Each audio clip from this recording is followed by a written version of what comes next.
Welcome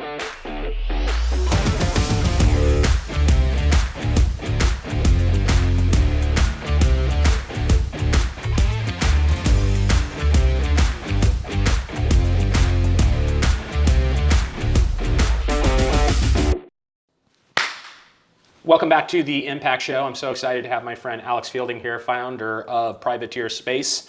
We are doing this live from San Clemente, California. It's a special day. Today we're doing an event with my friend Ken Calvert, chairman of Appropriations. We got all sorts of founders, venture capitalists, C-level executives of the new frontier. I can't think of a better interview than the one I'm about to have. I'm so excited. Out-of-body experience is already starting. But before we get to that, I want to remind our audience of Impact 250, celebrating the United States of America. The Declaration of Independence was founded 250 years ago. It's such a great opportunity to come together. We'll be doing that in Washington, D.C. We're nearly sold out. New frontier leaders meeting with policymakers to define the next 250 years.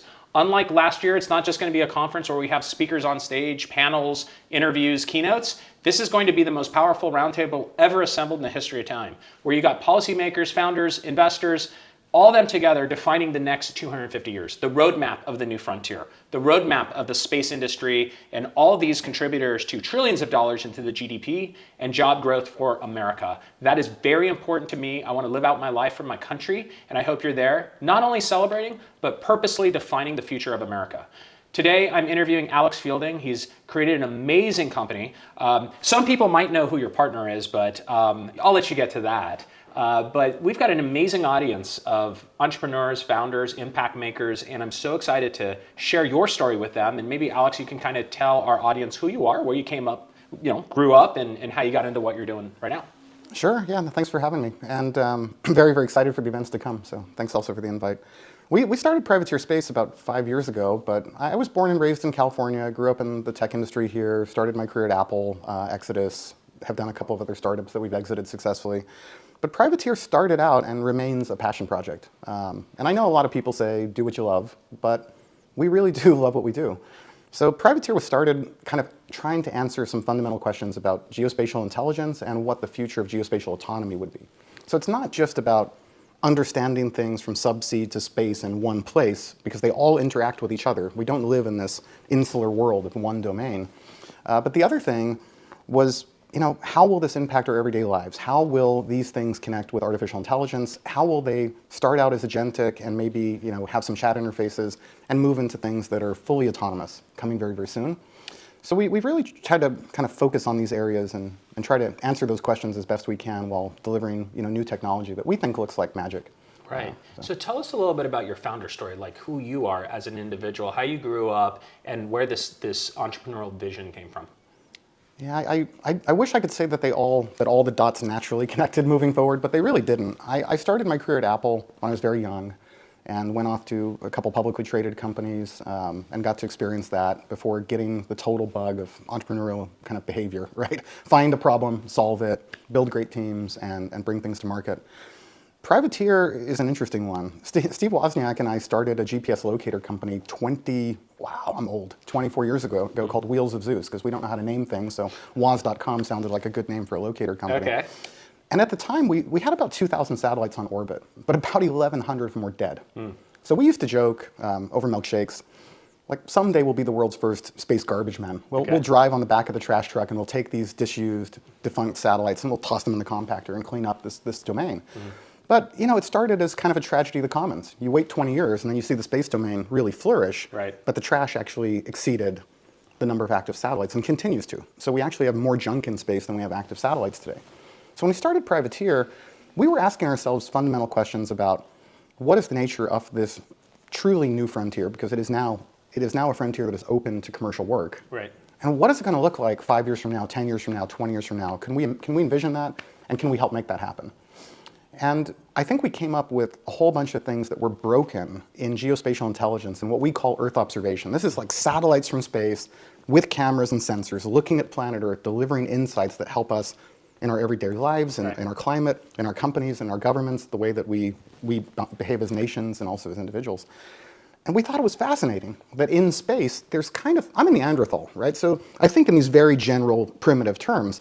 But if you look at space in terms of economy, we all know that GPS went from targeting weapon systems to the obvious apps of navigation to the totally non-obvious apps of like Pokemon Go and Tinder in under 15 years. That's unlocking a domain and transforming it and accelerating. It's like hyperscale growth. Right. We saw the same thing in a weird way with DARPANET and ARPANET becoming the public internet in about the same amount of time, from like selling dog food to all the things that we do today. But Earth observation is a very, very unusual economy because this, you could argue, was the second oldest space domain behind transportation. Right. Like as soon as we went up, Yes. Sputnik went up, and then all of a sudden, most of the things we were putting up were looking at planet Earth, even ahead of the other domains that we focus on in space today. So why hasn't that hyperscaled? Why hasn't it unlocked? It clearly is coming. And if we look at the things that are launching, even outside of communications with Starlink and everybody else's big constellations, Right. Earth observation for this next period is going to be the majority Yes. of satellites going up. How will we get access to them? How will we change our worlds with them? How will we improve our government, our national security with them? How will we impact geospatial autonomy? Right. Thanks for using the word impact. That's like, in my DNA. And, Elon's talking about 1 million satellites, with this IPO of SpaceX. The space economy just continues to grow. Before we get into everything you just talked about, take me back to the Apple days.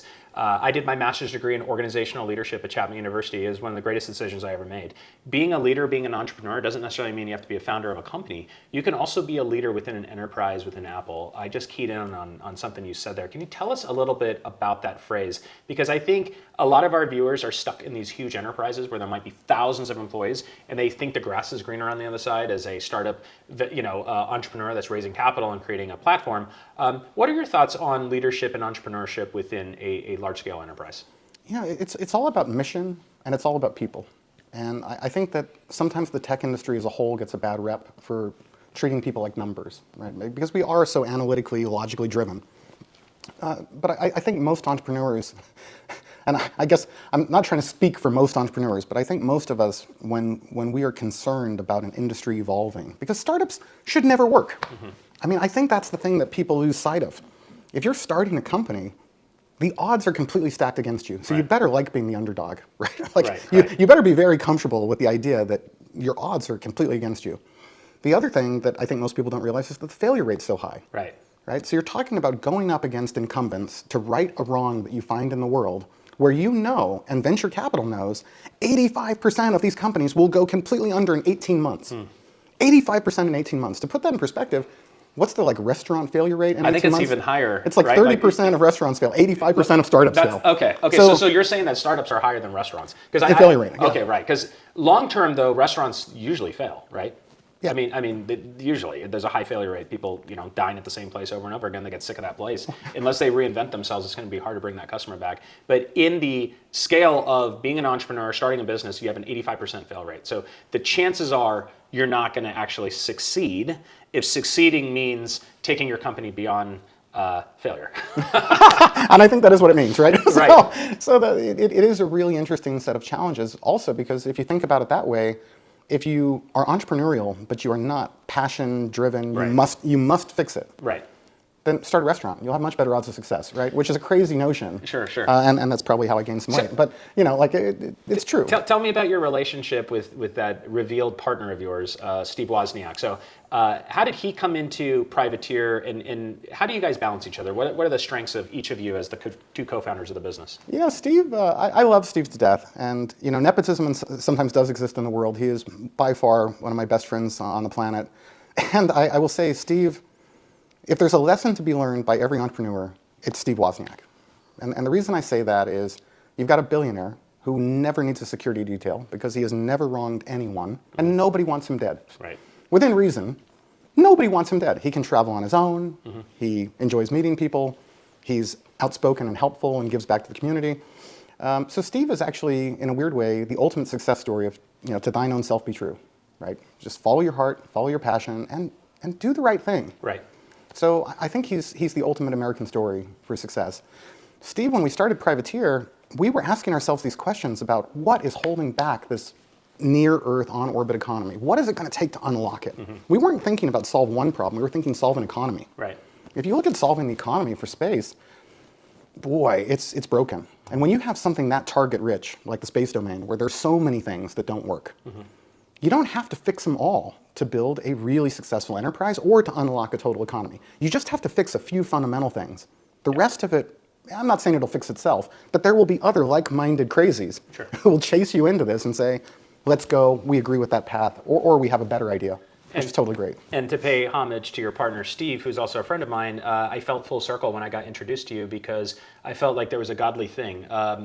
A few years ago, I was invited, because I serve on the business board at Pepperdine University, to an incredible leadership event where Steve Wozniak was the keynote speaker, and it was in downtown LA. I'll never forget it because we had the opportunity to meet him and talk to him. I stood in line, and I had I waited forever to get these brand new Bose sunglasses. So this is obviously several years ago, but it's when Bose came together with one of the, I think it was Ray-Ban, to come up with sunglasses that had speakers in them. And it was such an incredible idea. I paid the super markup on it, got a pair, and I was so excited to show them to him. So when I got to the front of the line, I showed it to him. He was really impressed by them. And I just froze and I said, here, I'd like to give them to you. And didn't even think about how many months I waited, how much money I paid for it, but it was one of these moments where I just gave him my soul. I gave him my glasses. He was really happy about it. We exchanged email addresses. And he did something for me that was very special too, which is he signed the back of my MacBook Pro. And to this day, I still use that exact same computer. The thing about Apple products is they're timeless. You could still use the first iPhone today as if it just came out of the package. I still use my same MacBook Pro. Our business, is a very successful enterprise now, and I still run it off of that same node. And I think there's a godly thing going on because he signed it, and it just means so much to me. And I'll never forget, JP with our company found a piece of tape to put over it so I can still see the signature, and it'll always be sacred. But with that, I got an email from Steve a couple of days later saying, hey, I need something from you. And I'm like, oh my gosh, anything, of course. What can I do for you? He goes, do you have the charging cable for this? So I sent him the charging cable, and we remained friends. And he was nice enough to be our keynote speaker at Impact 2020. I'll never forget, it was during COVID. We won the Guinness World Record of the largest marketing conference online. We gave away a Tesla, that helped. And we had Steve Wozniak as our speaker, and he talked about creating impact during challenging times because everyone's working from home, and we powered through it. But talking back about the failure rate and talking about what I just said about powering through, adversity meets entrepreneurs every single day. Adversity is knocking on your door, whether it's technology, whether it's validating your platform, whether it's investment. How does Alex Fielding work through the negative pressures that come into the business or the mission? Can you share that with our audience? And that is the core theme of our show. Impact to me is overcoming adversity. How do you do it?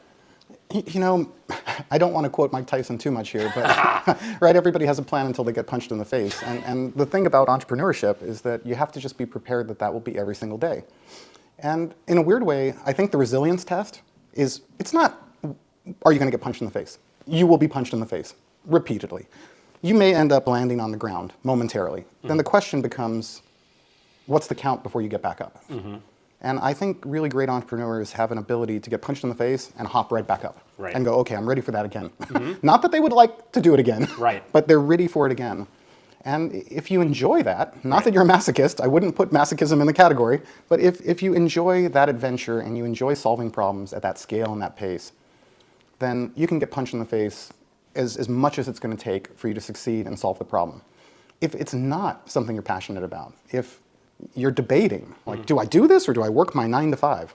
Work your 9 to 5. Right. Because the debate's already over. There's been a couple times through my life where I was punched in the face, and then when I was on the ground, I was kicked. Yes. And there were blows coming from all directions. I know you've been there. How do you overcome when the lights are almost completely out and you don't really have a choice but to fail? What's inside you that pushes you back into the light? God, that's a really good question. I think you don't have a choice, like you said, but to fail. Sometimes you just don't have a choice, but you have to get up again. Right. And, family, friends, faith, whatever that is for each person personally is very, very personal. Mm-hmm. I can say I'm stubborn, and it's not that I love winning. I hate losing. Right. Right. So the problem becomes, if I give up, I've lost. Right. I will not give up. Now, don't get me wrong. There are some days where it is insanely painful. Yes. And you have to question your sanity. I mean, I married a therapist, right? Okay. I mean, after 5 years at NASA, I married a therapist. Don't get me wrong. We were dating at NASA. But, that has been helpful. I wasn't her patient, but for the last 20 years I have been. So, I think that having that sounding board Yes. and having that faith and conviction that what you're doing is something that must be done Yes. is really critical. And to all our entrepreneurs watching, keep in mind, if you're willing to take that leap and get punched in the face, kicked in the side, and if you have that inside flame that you feel like you can power through it, then this world is meant for you.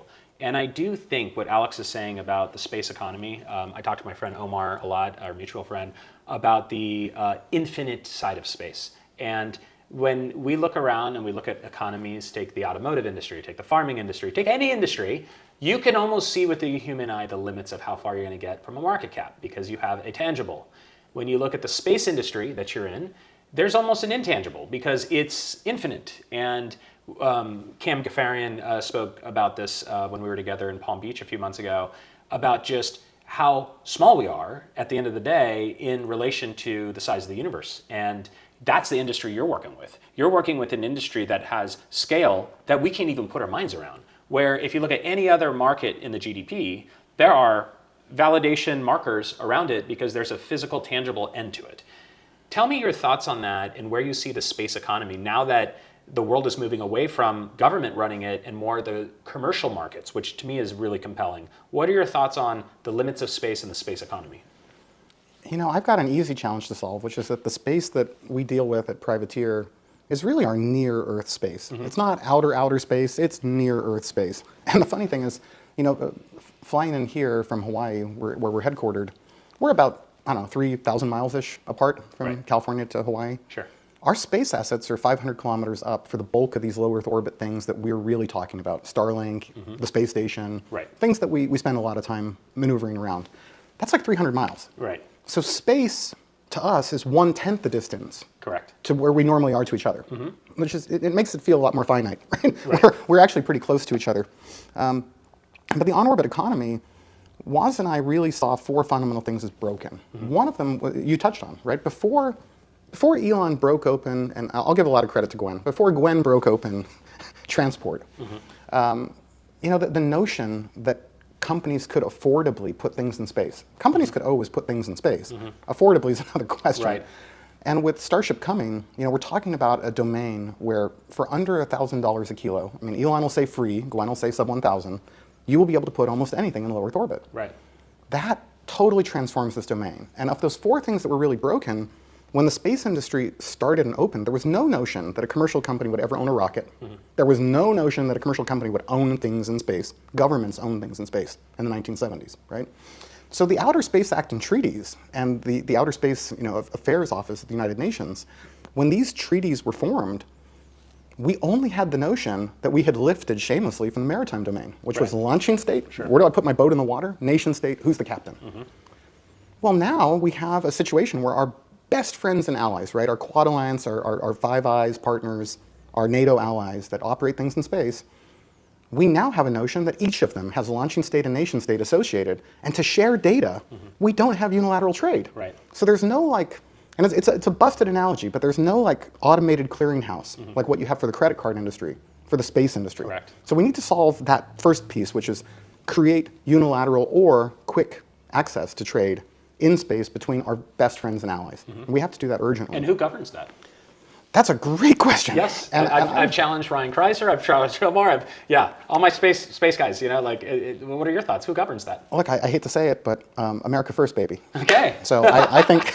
Take it all, or give a few slices to our adversaries? Well, I think what we should be doing is exerting leadership. And I think that leadership in a domain like this, where it is a cooperative domain, just like our oceans are, they who lead, if we lead with great intentions and we lead with this notion of making it available for all mankind, right? We will fundamentally do the right things, and our partners and allies and our best friends will say that makes a lot of sense. And where we don't agree, hey, that's what the process is about. Communicating how we don't agree, why it's different, what we can do to fix it. But someone has to go first. And my attitude is, the United States left the last space race in the leadership position. Thanks to SpaceX and other great allies now, we are in a leadership position, although we are with very, very, very capable adversaries. We have to show leadership in the most basic things that we can all as humans fundamentally agree on that will keep the domain open for a long time. Things like, collision avoidance, right? Transponders, Talk about autopilot that. systems. Talk about those things. Talk about the things that the general public might not know is already powered by space, and what do you see in the future becoming powered by space? We are very short on dilithium crystals. So it turns out, most people, I think, see space and they see a starship landing backwards and getting caught by chopsticks and they go, oh my God, Star Trek is here. And yet when you look at what we have flying in space, it looks a lot closer to Volkswagen Bugs than Ferraris, right? And if you fly your plane into controlled airspace, you're not going to be doing that here on planet Earth without a transponder, without an autopilot system generally, and without this thing that we distracted pilots call traffic collision avoidance system, right? So if we end up accidentally where we are actually in a collision course with each other, we need simple information to make a correction very urgently. In the space domain, unlike in the Earth airspace, we're talking about assets doing 7.7 kilometers a second, which is like roughly 17,500 miles an hour over our heads. If that low Earth orbit satellite crosses your house now, it will be back overhead every 90 minutes. It'll be overhead 16 times today. Wow. Well, how in the world can we have this in a space domain where we have lots of assets in what are becoming congested orbital highways? And we don't have a transponder requirement. We don't have an autopilot. We don't have traffic collision avoidance systems. And we have no standards. That is terrifying, right? Like, would you jump on a passenger jet today if somebody walked down the aisle and said, hey, look, like, give me 20 bucks and the plane won't crash? It's like some type of extortive mafia activity in the space domain. That's crazy. And we saw companies that were being built that were calling themselves an industry around things that are like space domain awareness or space situational awareness. It was never our intention to be one of them. It was our intention to provide the fundamental technology for free to keep people safe when operating in orbit so that we can unlock the domain and make it scalable. Exactly.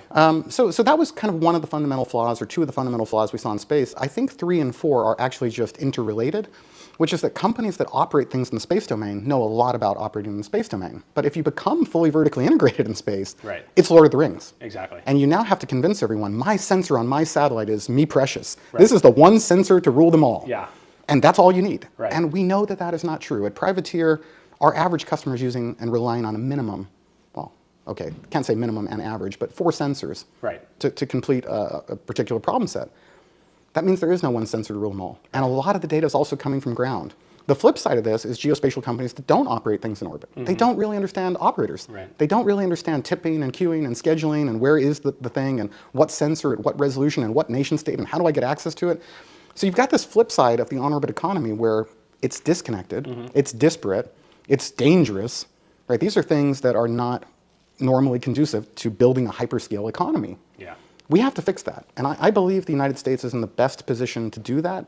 And I'm convinced if we exerted leadership and we said, here's a proposed standard, this is what we believe should be the right thing to do, our allies and our friends and our partners and reasonable people around the world will look at that and say, that makes a lot of sense, let's do that. I think you just drafted your abstract for Impact 250 when you speak. I think it really should be the governance of space, because I think that's a bold topic to discuss. And my brain is really looking more into the philosophical side of things, where science meets faith, where the exploration and the definition of governance of space and the limits of what we're allowed to and not allowed to do and who governs that. I think impact becomes the starting point in that conversation, because of all the policymakers and all the people that are involved with deep tech can actually help define that in a fair and stable way. I think the IMA should publish that for our administration, and I think it really should be an objective opinion. We talked a little bit about space as a business. Can you just look into your crystal ball? Commercial markets are dumping billions of dollars into the space economy. We're going to see a multi-trillion-dollar IPO with Gwen and Elon coming up. Tell us a little bit about what sectors you see benefiting most on the commercial side of space in the near term. It's interesting. Communications is the clear early winner, right? Because we all rely on it, and because Starlink has done so well despite the odds being stacked against them a lot of the time. But the other domains in space, Earth observation being one of them, where we're using cameras and sensors to look down at Earth, the bulk of that is truly to improve our lives, our environment, and to protect us and keep us safe in this ever-changing world of global conflict. We need that to grow and scale. There are areas of space travel, space science, the great work that gets done on the current ISS and by ISS National Labs, and also the work to come on the stations to come. The science work is really interesting. It's actually one of the worst economic options in the moment, right? Because you're talking about high risk, human spaceflight, relatively low margin, And it's very much science mission focused today. It's not economically focused. It's focused on the betterment of humankind, which is not always tied to economies at the start.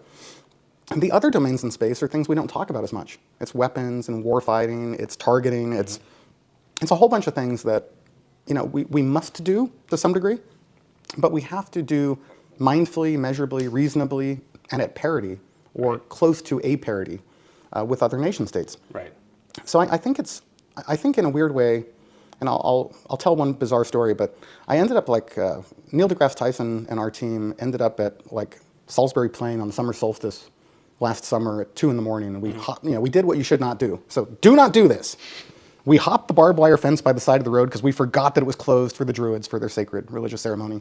And as we hopped that barbed wire fence and ran through the mud, the first thing is the UNESCO cops spotted us right away, and I told Neil, like, we are going to get arrested on Salisbury Plain on the summer solstice at Stonehenge. Right.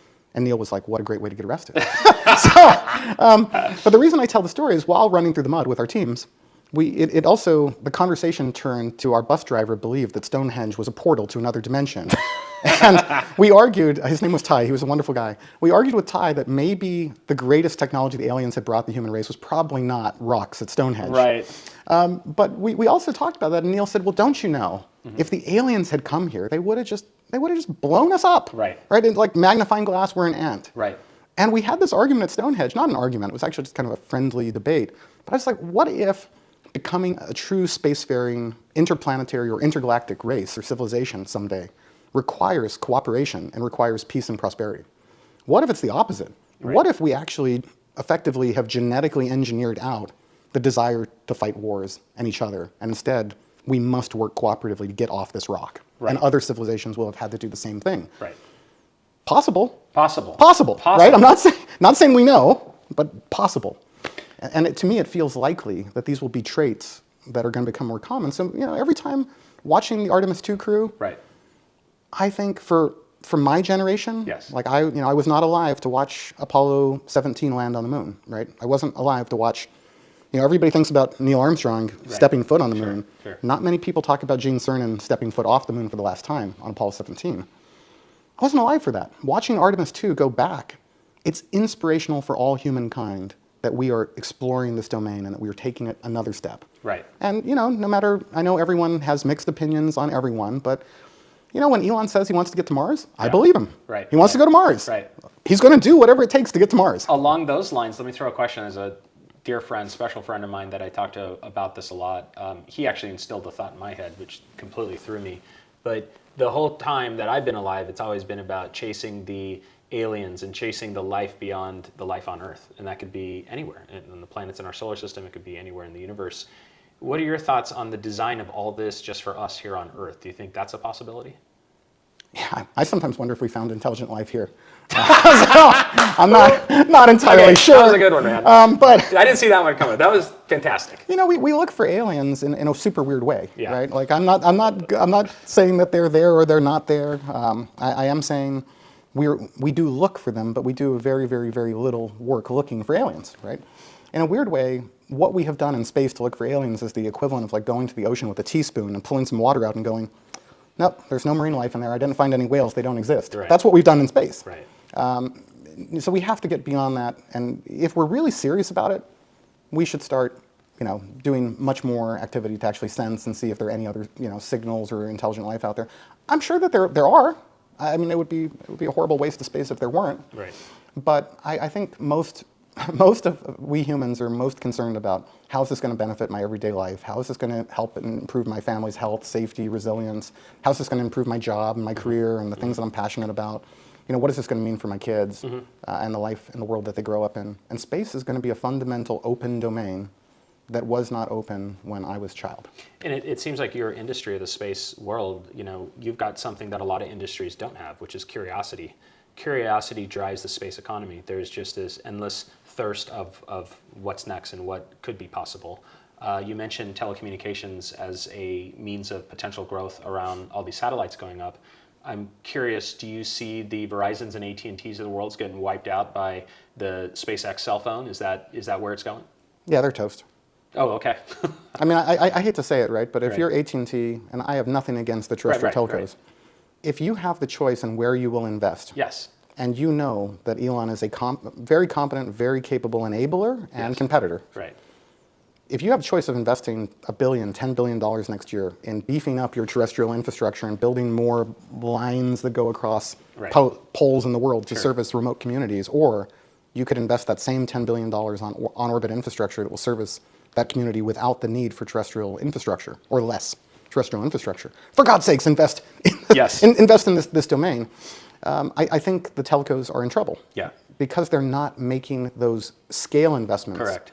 And it's not necessarily to compete. We roam, right? I mean, people forget that the cell phone industry and the space industry are very similar in a lot of ways for communications. Right. They're also similar in other domains. You know, 20 years ago, we didn't have unlimited plans on cell phones. Right. It was like pay per minute, Correct. rollover minutes. I could use them when I wanted. And then ultimately we got to unlimited plans. In space today, for Earth observation in particular, which is a big part of that on-orbit economy, it's pay per kilometer. It's like pay for the thing I observed on planet Earth. Rollover kilometers are now here. Right. The unlimited plans from space are coming, and when they do, it's going to be no different than when internet service providers, which I don't even know what an ISP is now. Right. Oh, you don't use dial-up? I'm sorry, my modem is actually, it's slightly delayed, right? I just got into DSL. Yeah, That's amazing. Oh my God, sign me up. Before we got to wrap, fix that. Yeah. Tell us your perspective on privateer space. Tell us a little bit about your use in maritime. Tell us your thoughts on subterranean. What are your thoughts on the future of your company? What's important to you in the next 3 to 6 months? Yeah, privateer is really leading the charge on what I consider geospatial autonomy. And the difference, and I'll give a quick primer on this, is like 5 years ago, we all talked about geospatial intelligence. This was like largely forensic. It was use space and other domains to tell me what happened in the past. Yeah. Right? A storm has hit a coast, there's a fire, there's a flood, there's a military conflict, there's refugee movement. Tell me what happened at that supply chain or at that factory, at that port. It was very much forensic, looking at the past. Right. That, over the last 5 years, has started to migrate, where the companies in the space also started to change to near real-time to real-time intelligence. Tell me what's happening right now. Right. And tell me what's happening across these interconnected domains, which have looked disparate and disconnected for many years, from subsea to sea to land to air to space. Clearly, on the land, and ultimately cyber, I think, is another domain that needs to be integrated. If you look at that from tell me what the heck is going on right now and how these assets interact with each other, which has been largely lost, it's now moving towards what everyone wants and no one will say is, I want a time machine.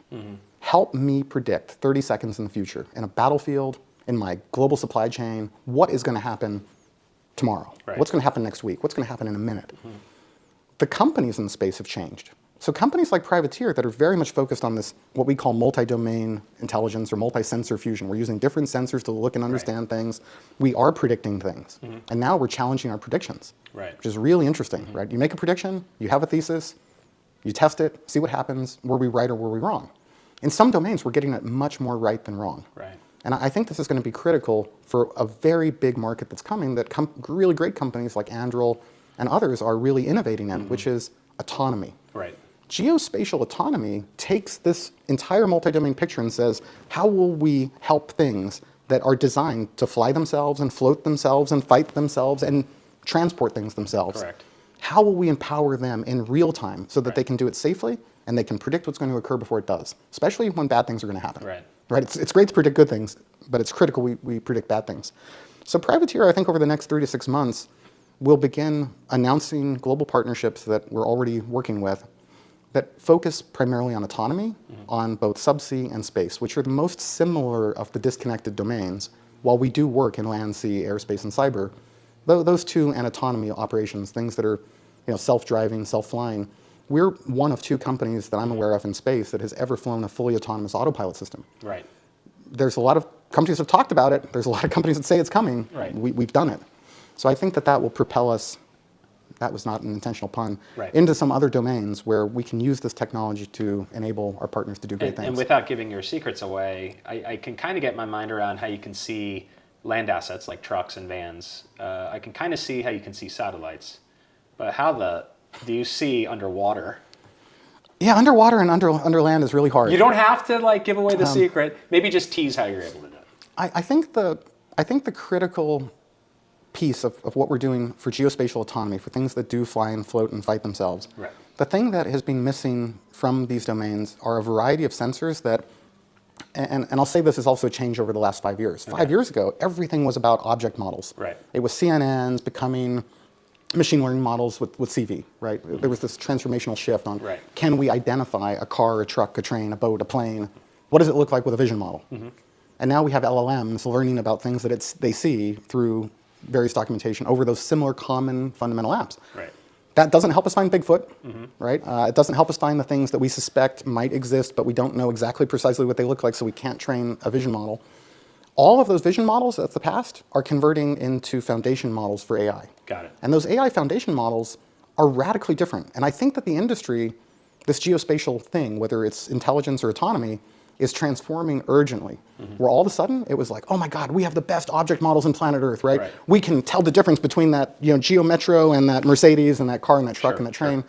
That's all changing to, yeah, it's great that we have really great object models, and we really do. We're going to give those away for free. Right. And that's coming very, very soon.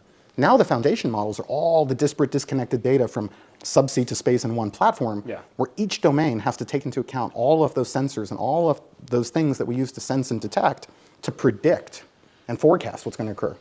The sensors themselves, there's some stuff there that looks like witchcraft, and it's coming very, very soon. And we're not the ones developing it all, like we're developing this piece, but there's incredible companies plugged working into on it. some cool shit, man. It's an incredibly fun time, right? That's the entrepreneurial dilemma, right? It's like you wake up every morning, we're in the business, like Privateer is in the business of prediction and autonomy. Right. I have failed radically because every single day that I get up, my odds of predicting how that day will end, I fail every single day. Wow. Because every day, the advancement and It's so the rapid. opportunity is so incredible. By tonight, I'm sure there will be wonderful things that I could not have predicted this morning that will occur. We're very blessed to be living through this phase of time. I feel like our generation's so lucky, right? We have air conditioning, we have planes that fly us, and now we're in this new frontier. It's like winning the lottery. I tell my friends all the time that I can't believe like this is the life that we get to live through, right? And it's always interesting. I have problems like sleeping because I'm so excited about the next day. And it's mainly back to the curiosity thing. I don't even know what I don't know. I was so excited to have this conversation with you because there was so much you unpacked that continues my journey inside. I love to get philosophical sometimes with my own world in this new frontier, and challenge the people that are way more intelligent than me on topics so I can learn. And to me, that's like nourishment. It really drives me. Sinan, you're a genius. There's only like 3 people on that list, okay? A genius, jeez. I mean, come on. Give me a break. I'll just save that for one of those bad days I'm having. I'm like, he called me a genius. Okay. a national treasure. National treasure, genius. Thank you. Last question before we wrap up. I asked you one of 2 of my favorite questions. One is, how do you get up when you're being kicked and facing adversity? The other is, we have thousands of young entrepreneurs that are watching this, the next generation, I call it. What's your advice for them? They want to succeed. They want to create new frontier for themselves, whether for their organization or their own business. What sound advice do you give the younger version of yourself that's living right now in 2026, facing the options of going for it or not? Any thoughts? Well, what I find is when you get punched in the face and you have to get up, I generally start out on my hands and knees. And then I quickly kind of pop up, right? So I would use leverage to stand again. But I would say the biggest change from when I was a young person deciding that this entrepreneurial journey was for me, and I was hooked. The difference now is that AI is transforming every single industry, and it is going to transform entrepreneurship. And a lot of people have some abstract ideas on why that is and how that is. The critical thing is that AI models are fundamentally logical. Like, there's logic that drives them. They are reasoning engines. We as humans are not. Right? We are irrational. We are sometimes totally crazy. We see things in a way that logic and reason don't always align with. Right. But that is actually going to be the intersection of new opportunity. Because if it's a logical step forward, AI will beat you to it. Right. If it's a non-obvious, difficult, painful intersection of emerging technology, evolving technology, exponentially growing technology, Right. The singularity is not just near, it's pretty close to here, right? So I think for those people looking at entrepreneurship, the big question is not what is the problem I'm going to solve. The question is, can I solve that better than AI? And if I can't, Don't do it. Don't waste your time. That's a hell of an answer. I never saw that coming, and it's just even hard to grasp that because it seems like AI is so far advanced that it's very hard to keep up with, its predictability. I mean, its autonomy, its answers. But if you can find a way around that, okay? I'll give an example. 8 years I've been building FOSS, which is Friends of Sinon. It's my AI platform. All our clients get it for free, and we beat AI there because AI doesn't have my relationships. ChatGPT or Gemini can't reach out to Alex Fielding and say, hey, I'm Gemini. Can you trust me with this introduction? And neither can LinkedIn or any other platform out there that connects people. But what people can trust is a human. And no matter what, that human relationship will always outpace AI. But AI is the fabric and the underpinning of what our platform does, which is detecting people that align with your goals for the next 3 to 6 months. It serves up the email introduction, and at the top it actually says why the introduction is being made. But the difference is you and that person I'm introducing have me in common. That's how I was able to beat AI. So for the entrepreneurs listening, if you have questions, talk to me. I'll help you. I mentor lots and lots of young people. In fact, this year for Impact 250, we're giving away $100,000 in cash scholarship to 4 students. Those students will come to Washington, they'll get the full access to our conference, they'll meet our frontier leaders, they'll meet the policymakers, their inspiration, their ideas will be shared with venture capitalists, and I'm going to put everything behind you. In fact, we have one of them coming here today. And as we wrap up this interview, I just want to thank you. I've had over 2,000 clients in my storied career. It in many ways feels like it's just getting started, but it's at a blink of an eye, it's 30 years old. You are like at the top of the greatest personality, the greatest intelligence. I'm always excited to talk to you, and you inspire me in so many different ways, and it's been an absolute honor to represent you, to have you on my show. I feel like we're just getting started with our friendship and all the things that we're going to discover in the world together, and I'm so glad you're able to share your story on Impact. Now I get to take Alex to my friends in Orange County. I brought him to the home. Look at this beautiful weather in Southern California we got today. This is why I built this property, is to share it with my friends and family, and I'm glad that you're able to come. We're going to have about 20 frontier leaders and founders join us, as well as a very, very, very important person from Washington, D.C. I'm super excited. And maybe if we get lucky, we may even have Palmer Luckey fly in on something to meet with us tonight. But if we get lucky, we get lucky? It might be. We might get lucky to see Palmer doing something no one's ever seen before. And that's kind of what I mean again about that lucky life we get to live, because it's always inspirational. And with that, I thank our audience for watching this show. Tell me what you think in the comments. Reach out to me. Alex is also very accessible, so if you'd like to have a meeting with him or talk to him, I'll set that up for you. And I'll see you back here at the next Impact show and at our conference in Washington, D.C. this fall at the Hay Adams. Thank you. We'll be back at you.